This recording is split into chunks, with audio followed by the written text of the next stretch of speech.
Okay, now it is time for the operators precedence.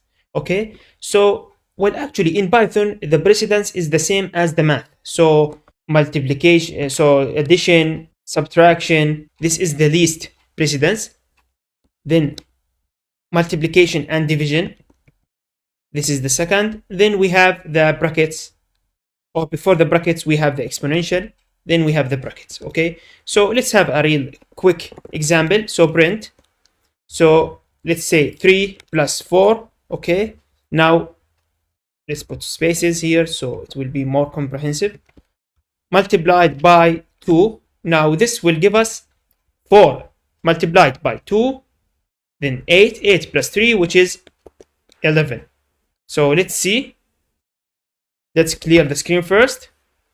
So yeah, it is 11. Okay, now if I typed brackets here, as you can see, like this, so here you can see that it is 3 plus 4, which means 7. 7 multiplied by 2, which is 14. So if I type here, yeah, it is 14.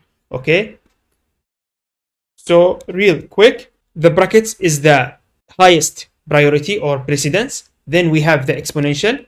Then we have the multiplication and division. Then finally we have the addition and subtraction. Okay, so that's it. Thanks for watching.